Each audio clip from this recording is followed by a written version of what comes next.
Well, hello again, everyone, and welcome to our latest webcast that we're bringing you from Travel Weekly. And I'm delighted to be joined today by the CEO of Hurtigruten Group, which is, of course, Daniel Skjeldam, who's in London. Lovely to see you, Daniel. How are you? Very good, Lucy. Lovely to see you too. And being in London for a change in beautiful fall weather and looking forward to a good London weekend. Well, absolutely, aren't we all? But we have something very exciting to talk about today. There's been lots going on in your group, but today you are announcing some brand changes, the continued sort of separation of the two brands. So why don't you talk us through what you're doing and what you're announcing today? Absolutely, and it's been a lot of things happening in the group over the last years. A lot of exciting things, and it basically culminates with what we're announcing today, which is a new brand.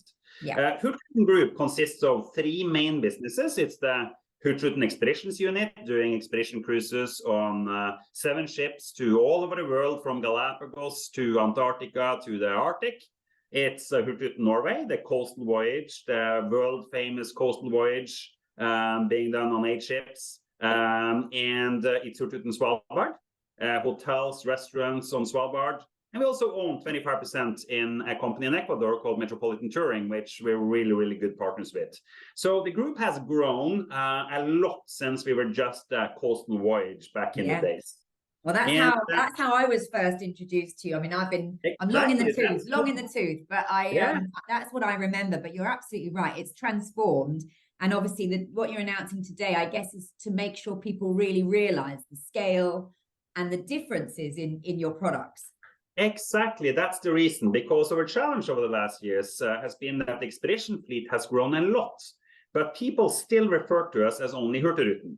Yeah. And the Hurtigruten Expeditions is evolving to a very different product than Hurtigruten Norway. It's different when it comes to the product we deliver to the guests. It's different on the source markets. It's different on our distribution. And we just want to create a brand for both that can elevate those companies on the journey ahead. And that's why we're introducing this new branding for the group now. All right, well, look, put us out of our misery then, Daniel. Let's talk about what this new brand is and the changes you're making. We're super excited about this brand change, and Hurtigruten Expeditions will become HX. So it's a very simple, very nice, high-end look and feel to that brand, and in simplicity, it stands for Hurtigruten Expeditions.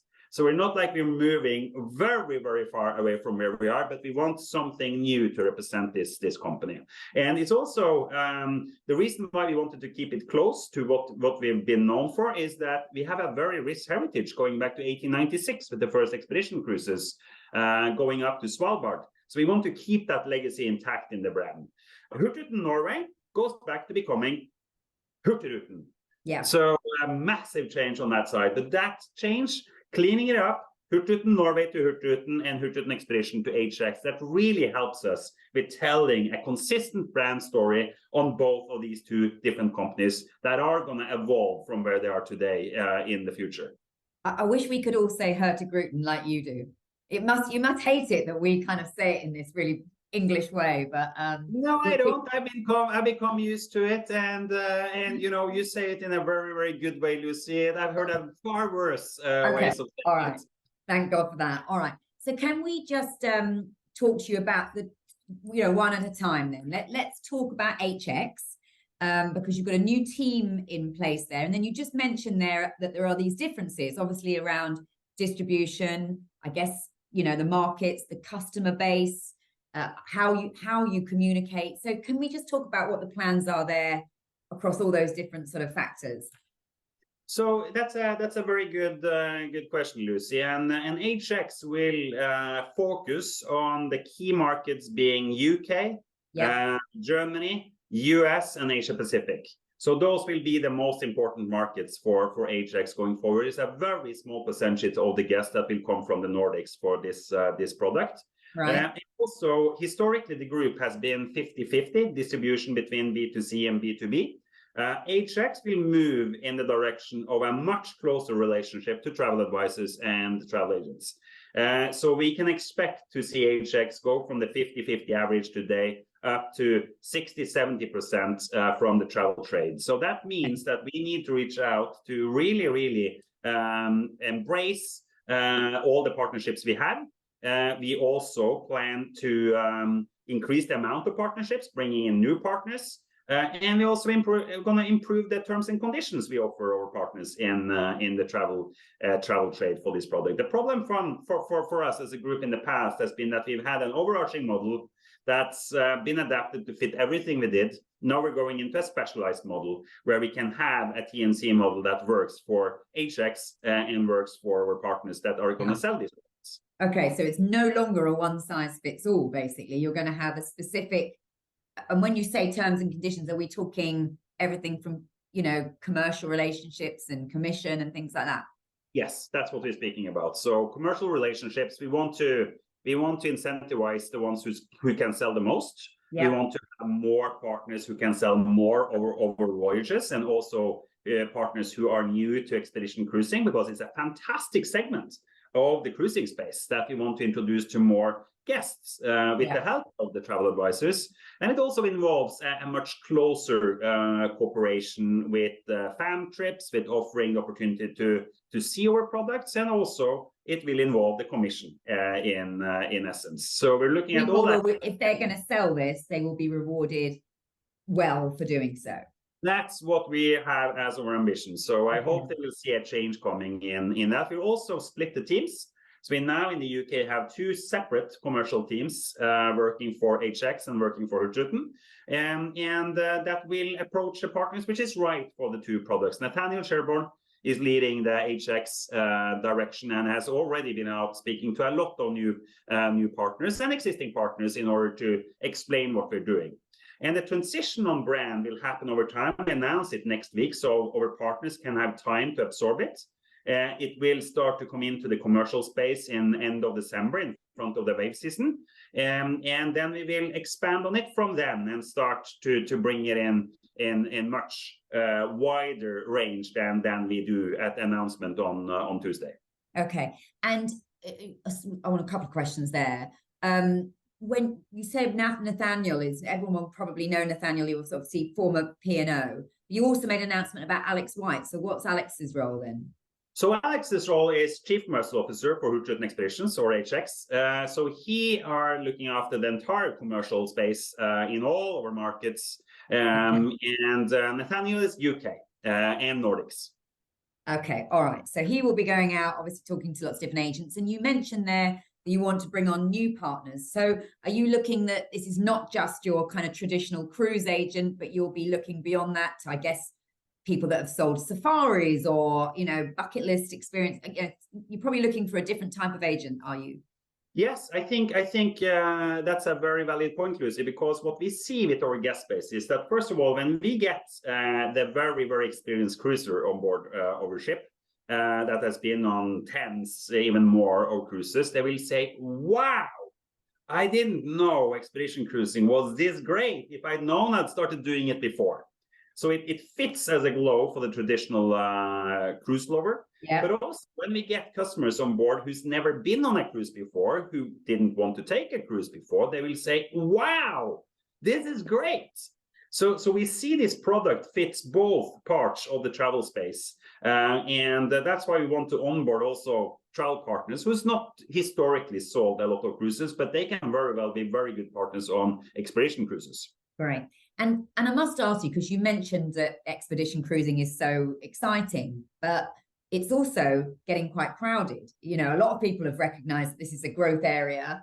We've got some traditional cruise lines going into expedition. There's some pure expedition lines that have been around a long while, and you clearly have as well. But, you know, is there enough space for everyone? And what is it about HX that is going to be different, the USP, compared to all the other offerings that are doing a good job talking to the trade at the moment? So you are absolutely right. There's been a lot of new entrants. I think we see a sector of the cruise space which is not that easy to enter. It requires a lot of competence. It requires a lot of knowledge about the regions. And I think that a lot of the players who has entered might see that it's not as easy to succeed in this space as they had hoped.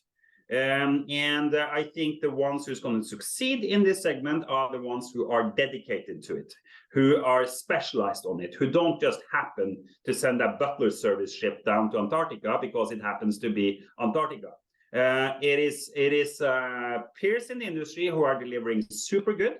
Yep. But also the knowledge, it's someone who just happened to be on an expedition destination and not delivering very well. And I think the customers will see through that going forward.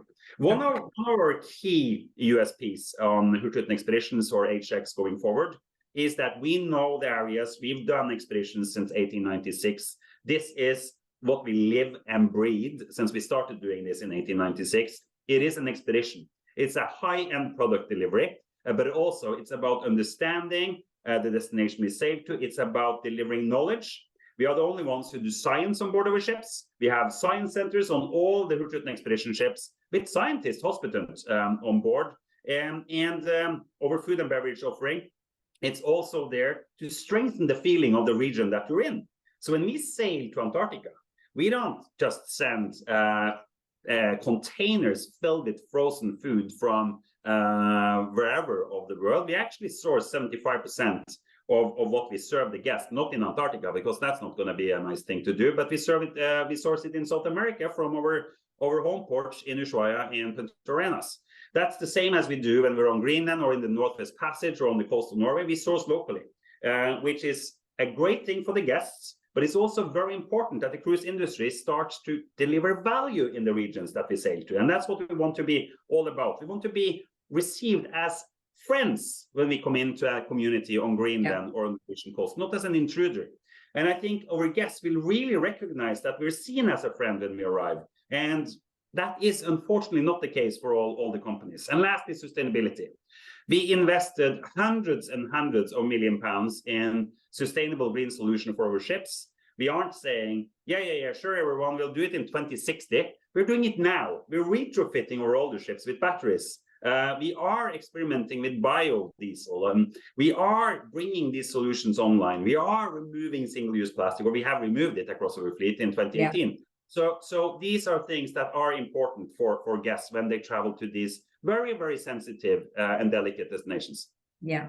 And in terms of the scope and the scale of this, or the opportunity for this part of the business, you said 7 ships and some of them are new, but some of them are being retrofitted. So you are making a lot of investment. Is there plans for further ships? Are there more parts of, I know you do the polar regions, you do the Galapagos, but are there parts of the world that you don't go to yet that you feel that HX, could explore and open up to the public? Absolutely. First of all, I think this segment is a segment that will grow fast in the years ahead. Is it a question now that too much capacity has come into the market? I don't know. Let's see. It's a lot of new entrants who don't really know the destinations at the moment, but that will solve itself over time. In general, I believe there will be much more guests 10 years from now than it is today, and that this will be a much larger portion of cruise than it is today. That's my principle. What proportion is it at the moment, would you say? I mean, of the total number of people that are cruising, I suppose it's tiny at the moment who are doing actual expeditions. Look at overall numbers. Cruise segment of overall tourism is 4, 5, 6%, right? And then you're low single digit on expedition cruising compared to traditional cruising too. So it's a very small segment today. And we're coming from a low base, but that will be a much, much higher base in the future. That I'm very certain about. And that just goes on the global macro trends of going to more interesting places and seeing them more in depth instead of having to rely on a casino and a sun lounger. So that's just general global trends that will support the growth of expedition cruising going forward. This is people wanting more experiential travel. Experiential travel is going to grow for the next decades. That we are certain about. And here is where expedition cruising fits in very, very well. That means that we also want to grow on HX. So we look at a lot of new regions. We don't have a timeline on how to expand it yet. Galapagos is the largest growth we've had for a number of years. It's now our number 3 destination after Antarctica and Greenland. We're introducing Bichagos and Cape Verde in November. Also 2 very exciting destinations to go to. And we have no shortage of very, very interesting areas of the world that we can expand our presence in. Okay, brilliant. And have you got more ships on order, or what's We the don't have plan? any more ships on order as of now, but that is something that we will work on going forward. All right, we won't press you, but hopefully you'll let us know when that's the case.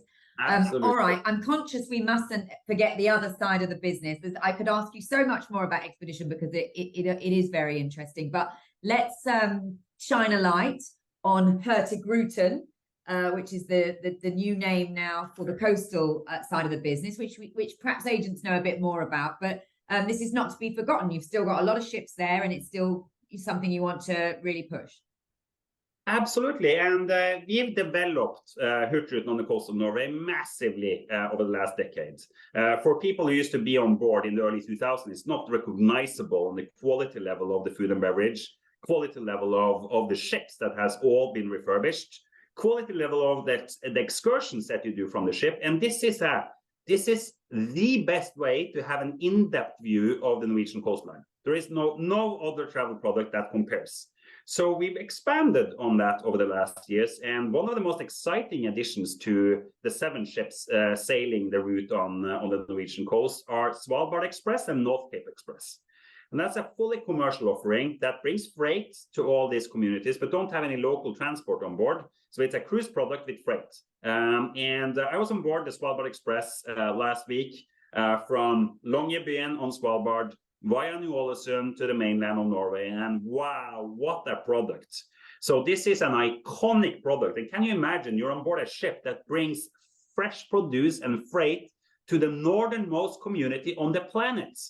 And there you are in fantastic restaurant offerings and see this freight being unloaded on the porch. And you get really then up close and personal to these communities as you do on the Norwegian coast. We also started North Cape Express from Oslo this fall, which is the same product. And in addition to that, we've taken the decision to move one ship from HX to Hurtigruten, sailing from Hamburg to the Norwegian coast. So basically, we're bringing all the Norwegian or most of the Norwegian cruises into the Hurtigruten portfolio, and we're expanding globally on the HX portfolio, but very different product proposition. Everything on the Hurtigruten is going to be a working ship concept, continuing the long tradition we've had since 1893. So a lot of excitement around that product as well. And the message for agents selling that, then it's all about, as you say, the fjords, the coastline, the northern lights. These are the key selling points, are they, for the trade for this part of the business? Absolutely. And also, I dare to say that Hurtigruten has the best food and beverage program of absolutely any ship on the planet. And lots of cruises do go to... Sorry, Daniel. But we're bringing fresh produce in on every port we sail to. There is fresh produce from that region being delivered to the ship. It's very hard to compete with the quality of raw material that we have in the food chamber on the Norwegian coast, and we take full advantage of it on that product. So the freshness and quality of the food and the partnerships we've built over the last decade with these fantastic local food providers, it's just impossible to compete with. So I also say for foodies, this is a true treasure. Okay, I mean, I guess that's what I was trying to get you to, the USPs of your product, because there are a lot of cruises that go to the Norwegian fjords. There is lots of choice for agents to be selling. It's a very popular cruising region. Lots of the bigger ships go there. So I guess it's just understanding how you differ. And you've mentioned there that your fresh produce is... Yeah, the fresh produce is just one part that makes us very, very different. The other part that makes us very, very different is that we're part of the Norwegian coastline infrastructure. It is very different to come in on a 5,000 bed ship into a fjord where you are definitely not part of the infrastructure. And sometimes you feel a bit like an intruder because it's not received in the right way by many locals that these ships bring pollution into the fjords. But if you are on a Hurtigruten ship on the coast, you're part of that infrastructure. You're part of local community. And it's just a very different way of experiencing the Norwegian coastline. So I think those two USPs, I could mention 10 more, Lucy, but those are the things that really, really you feel on board our ships. And not to mention the crew members on board the Hurtigruten ships, they live and breathe the coast. They're from the coast. So they will point out where they live, right? They will tell you, this is where I live. When you pass, a bartender or someone working in the restaurant or on the deck, they will point out, this is where I'm from. This is where my family has been, living for the last generations. Okay. And that is just giving a completely different understanding of the area you sail to.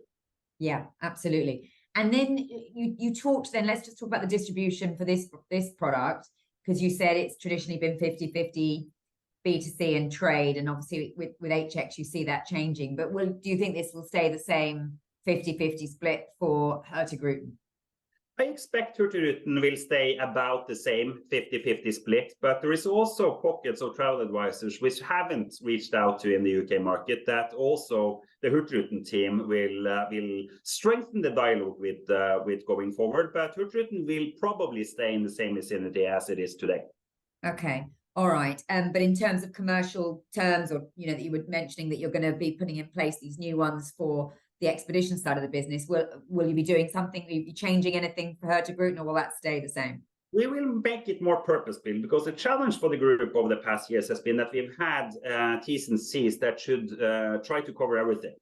And I can be very clear that commission level will be increased for Hurtigruten Expeditions, not necessarily so for Hurtigruten Norway, but we will deliver purpose-built T&Cs for that product to an extended degree than we've had in the past. Okay, so if I'm an agent watching this and I'm thinking, well, actually, I'm quite interested in both, but I will be visited by different teams. I will have different commercial terms. I'll probably go to different events. So although you're still under the same Hurtigruten group umbrella, if I'm an agent, I'll be dealt with separately by the two brands. Yes, you will. So what we're cleaning up is that what is shared on top is the vision on sustainability, is the vision on delivering high-end experiential travel, but the two companies will be very, very separate with their organization, with their direction forward, with their sales teams, with their conditions towards the trade, and with their distribution strategy. So that is a change from the past, where these two companies are developing very, very separately going forward. Okay, and then just to be, make sure I'm fair to both, the growth plans for Hurtigruten, obviously you've got the 8 ships there, more ships planned, because obviously there's only, it's one region. It's not like the rest of the world with expedition where you can keep going and going. But what will it sort of stay around that size, do you think, or what are the plans there? That can absolutely grow. So it's growing to 9 ships already from January, with the transition of one of the ships from the expedition fleet. Yeah, in Hamburg, Back in the days, we used to have 11 ships on the Norwegian coast in Hurtigruten Norway, and what we did was transfer part of those ships to expedition, and we also retired some of the older tonnage. So the room to grow on the Norwegian coast is significant, and we won't stop on 9, that's for sure. Okay, all right. I see, teasing us with all this stuff that's to come. And then you mentioned you had an interest in Ecuador. Are there other areas for you, Daniel, as the group CEO, that you can see that you could add value by acquiring, or whether it's hotels, or how will the group grow to support those 2 cruising brands? We have a very high focus now on the 2 cruise brands and get them into full speed after COVID. So that's our first ambition to reach, and also to handle the separation and the new brand. So that's our priority for the 2 brands and also the group for the upcoming future. But when we evolve through that, then it's very clear that we're going to expand our horizons and see if it's interesting potential for growth. What is a key requisite for everything within the group is that it needs to fit the bill on sustainability. It needs to fit the bill on ESG and community engagement, and be linked to the communities in the way that we do across the group. But other than that, we see a massive amount of potential elsewhere in the world. Okay, well, you have said you want to be the world's most sustainable adventure travel company. And you say you're doing it now. I mean, I know you wanted to get emission-free by 2050, but are you on track for that, and to be that world's most sustainable adventure travel company? I believe we already are the world's most sustainable adventure travel company, and but I also see, which pleases me, that a lot of other companies are picking up, which is great to see. This is what we want to do. It's the travel industry needs to be more sustainable. The travel industry needs to create more local value, and that especially applies to the cruise industry, who brings all the tonnage into places. We just need to deliver more local value. So the better the industry does, it's better for all of us. What we have in this ambition, as you said, is completely emission-free by 2050, and that goes on the full bandwidth of the group. We think Hurtigruten Norway will be earlier in the curve because of the infrastructure on the Norwegian coast. So we have what we call the C0 program, where we have created a model for a zero-emission ship already in 2030 on scope 1, not all the way to scope 3. But by 2030, we believe we can have the first zero-emission ship on the water on the coast of Norway. Hurtigruten Expeditions will be a little bit behind Hurtigruten Norway on that because of the infrastructure in the places that we sail to. But all what we do on technology will, of course, be applied through the group. So a lot of interesting things to come. And Daniel, you say we have to do this, and I don't think anyone would disagree. But do you say that because we have to do it for the planet, or are you getting customers demanding it? Like, what's the driver for such a laser focus on this drive to sustainability? It's both. It's both, and it's a brilliant question. What comes first? I think our desire to be leading this comes from sailing in these very pristine waters for 130 years. Yeah. And our crew has a passion in here, and they've seen the changes happening around them that's driven them to demand it from their company to take a serious position on this. I think we as a travel industry, in order to provide good experiences to our guests, need to make sure that we're seen as good visitors, good friends when we are visiting other places. I don't think that happens all the time now. I think it's terrible when a cruise ship is met by cruise guests go home in different places they go to. We just can't make that happen. And in order to not make that happen, we need to invest more locally. And third, I think there is a massive, massive awakening by guests, by the travel clients on the changes that's happening around them. We see the climate changing now, where it happened around 10 years ago and 5 years ago. Now it happens in everyone's backyard. And that is going to change their appetite when they are traveling to choose a company which is taking this seriously. And especially if you go to more sensitive, pristine areas. You want to feel good about yourself. You want to feel that you're part of something good, and you want to come back to your friends and family and talk that you did this trip with someone who took the region seriously and area seriously. And took the care, absolutely. I'm conscious of your time, but before I let you go, can I just ask you about your company's recovery from the pandemic and where you are now in terms of trading, perhaps across the two different brands, but just so we can get an idea, like how strong things are, how it's looking for next year, and you can maybe just talk at the cruise sector generally, but also specifically for your business, Daniel. So I think what we see overall is that the mainline cruise sector has recovered very well. Now you see a massive, strong demand from North America in particular, which is filling the ships at the right prices on the cruise sector. For us, we've seen the strongest recovery so far on the Hurtigruten Norway product. That's recovered very, very well. We've seen the ships becoming pretty full over the summer at the right price level. Our expedition product is trailing a little bit behind the Norway product, and that goes to a more complicated travel being needed to get to the destinations. And we've seen over the last year in the recovery phase, airfares just going through the roof. And also last summer's travel problems around the airports, including Heathrow, was not a good thing for people who is going to travel further. So we see some good trends, and we see a lot of appetite, especially from the North American market building up, but also Germany and UK, who's been a little bit more pressured over the last year, is starting to come back pretty well. Okay. All right. Well, that is good to hear. What do you see as the potential obstacles or future challenges? I mean, I guess we don't need any more airport chaos. That would help. But is there anything else that cautionary things you might say that we need to watch out for as an industry for agents as well who are looking at this?